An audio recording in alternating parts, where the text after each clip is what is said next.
Hey, it's BT with the BT MotoGP Le Mans 2019 review in association with Sport Bikes Inc. Let's get right to it. Did you guys like this GP? It was weird. Even though I didn't get a chance to watch it live, I was working. I was on some old Jason Bourne shit. I was in the middle of the ocean. I didn't get a chance to see it till Monday morning, and I watched it in the airport. But still, I just felt like, and then I went on social media, and I just felt like there wasn't that buzz like it was with Jerez. It was just weird. I personally, just me watching it, it was hard to watch this race because of the crashes, man. There's something about that track. I don't know what it is. Maybe is that track as narrow in person as it is on the screen, because the crashes, I mean, there wasn't very much passing. Most guys that won, they won from the front row, they won from pole. And I just felt like with the crashes and everybody finished and pretty much how they qualified. And anyway, let's get right to it. Moto 3. Props to John McPhee. Great race by him. Man, I felt so good for that kid. You know, the pressure was on. The pressure he put on himself. And he has a lot of people rooting for him. Good for that kid. He's like 22. Good for that young man. Good for that young man by winning that race. But who I felt for was Keita Toba. Toba came from a very long way. I loved what he was doing. And then Aaron Canet said, man, get out of the way. And he basically Marquez'd him to get on the podium. He really did. Luckily, they both didn't go down. You know how pissed off Keita Toba was? After the race, he hit Canet. Remember, he was like, man, what are you doing, bro? What's your problem, bro? Remember, Canet was like, what I do? What I do? Let me tell you something. When you get an Asian rider, man, and I don't care if it sounds stereotype, I'm just being honest. You know, they're great racers, fierce. I mean, everybody to a man knows how they race. Everybody, they're like idols, man, the way they race. But they're very disciplined. You know, after the race, shake hands. When you get an Asian rider mad, where they kind of like he hit him, and basically challenged like, what's wrong, bro? And Canet, everybody's afraid of Canet. That little blockhead son of a bitch with that head looks like Robert. He looks like a boxer. Remember, when he did that to him, I thought that was hilarious. And Canet was remember he was on Parc Ferme going, hey, sorry what I did to Toba, but but that's racing. You know, it's easy to say he's in Parc Ferme, he got a podium, and Toba is over there crying in the paddock. But let me tell you, that's basically like when Luthi hit Marquez upside the head because Marquez put him in the gravel in Qatar when Marquez is in Moto 2. That's what that's like. When you piss off a Swiss rider and an Asian rider to the point they hit you, you know how pissed off they gotta be. I mean, Luthi could have easily went stereotype and got a Swiss Army knife and shanked Marquez on the back straight. That's what he could have did. I mean, that's how pissed off he was. And Keita Toba, for him to hit Aaron Canet, and I don't care what anybody says, I'm afraid of Aaron Canet. I've been to a couple after parties. I've seen Aaron Canet.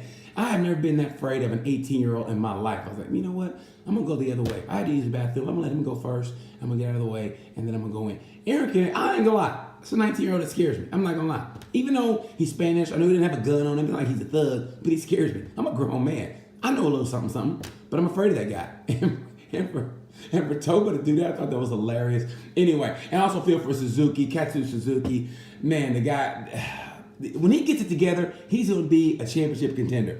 And also props to Aaron Canet. He lost his grandfather, and Max Biaggi lost his dad also this week. Man, thoughts and prayers to those guys. I mean it from the bottom of my heart. Yeah, that's terrible. So thoughts and prayers to those guys. So even though congrats to Canet, you did what you did to Toba, and you apologized to Steele. That was wrong. Let's go to Moto 2. Props to Alex Marquez. I can't believe it's the first Spanish rider to win since 2017 in like 2 years. Props to him. Great race. Man, I felt so up for Simone Corsi. Corsi is about as old as me. I think he was a senior when Rossi was a freshman, and he was gonna give Marquez a run for his money, and he crashed out. I felt so bad for that guy. Seriously, I love Simone Corsi. Props to that guy, and I feel so. The crashes in this race when Locatelli high-sided. Oh my God. It's just me, but those crashes were horrendous. When Aguru's bike went across the track, oh my God. I don't know. Maybe it's just me. I can't take it, man. Watching these guys with the crashes and everything. Especially, there's something about Le Mans. I don't know what it is. I just, I don't know something about that track. Anyway, let's go to MotoGP. Let's skip the GP. I run out of superlatives for Marquez. I really have. I mean, that guy. First of all, they were all on a soft front. Marquez always runs a hard front. They all were on a soft front. It was Marquez being chased by 3 ducks. That's basically what it was.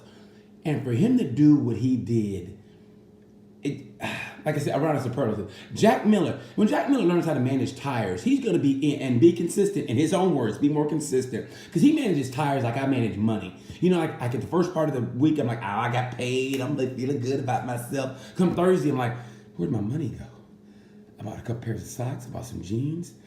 I got some gas for the truck. But why am I broke? That's how he manages money. I mean, that's how he manages tires. I mean, Miller's a great racer. I like what he did with Marquez in the beginning of the race, but you just felt that Marquez was going to catch him. Marquez will follow you. He'll stalk you like a guy at a club with a hot chick. He just stalks and he makes his move. And that's how Marquez is. And I think Marquez felt that Dovey was coming, and that's when he made his move. That's what I felt. He saw on his pit board, Dovey's coming. I better make my move. And then he and Miller, that was a nice little race for like a couple laps, wasn't it? Nice little move. I'm going to tell you something. To beat Marquez, plain and simple, to beat Marquez, he can have a bad day. You basically have to sneak inside his trailer at night, and just like in prison, you get a pillowcase and put a couple soda cans in it. You just got to beat the hell out of the guy while he's asleep. And even that might not work. You know, Marquez, he'll show up on the grid with one eye going, yes, of course, somebody broke into my trailer last night and they beat me with a crazy head I cannot see, but I'm going to do the very best I can. Hopefully I'll go for the victory. And then, like I said, you still might not beat him. Marquez, he's one of the most mentally strongest athletes I've ever seen in my life, Michael Jordan included. I would put Michael Jordan and then Marquez, and I'm not lying on this. Marquez, he's not afraid of to beat him. Jack Miller's a very aggressive racer. And Marquez, those moves, they were clean, they're very aggressive.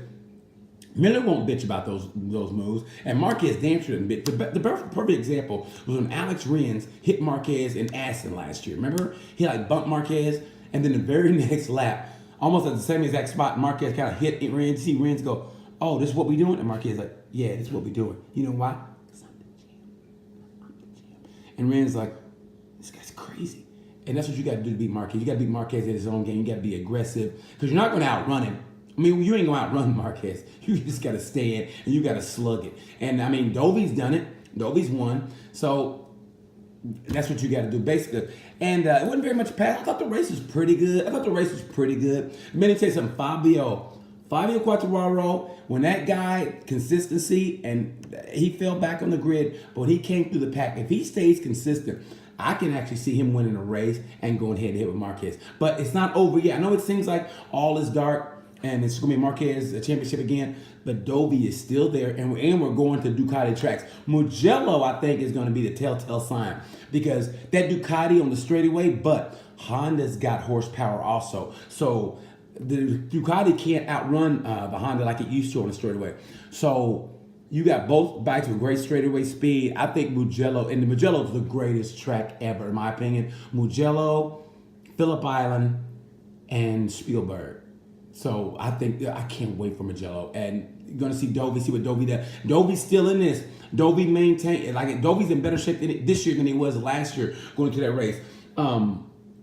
I thought he did a great job. I thought the Ducati, and props to Petrucci. It's Petrucci to get that the factory seat next year for Ducati. Honestly, I thought it was Bagnaia. Bagnia's not having the year like he really wants yet. He crashed out again. He's gonna get there. It's rough right now, but once he settles down, he's gonna be okay. And Miller and Petrucci are going for that factory seat, and right now it's 1-1. Miller got that the podium at Coda, and now Petrucci got the podium here at Le Mans. Those two are going at it. This is great. It's still great racing. All is not lost. I see you guys on social media going, it's over. It's a Marquez championship. It's not over yet. Remember, Marquez crashed at Coda. He was undefeated. So anything can happen. I think Mugello's going to be a telltale sign. That Ducati power. See if Marquez can outrun those guys on the straight. And if Miller learns how to manage those tires, Miller's going to be in for the championship. Consistency. And I hate to say this.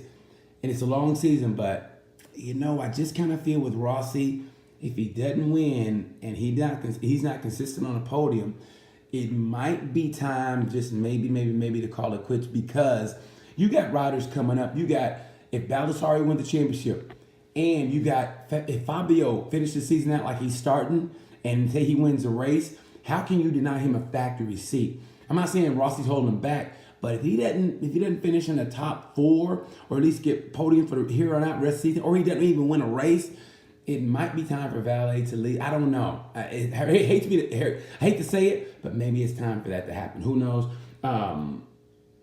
But I kind of feel that way. It's a lot of great riders coming up. We'll see. Anyway, let's get to it. Rider of the race. Rider of the race for Moto 3, John McPhee. Props to John McPhee for doing what he did.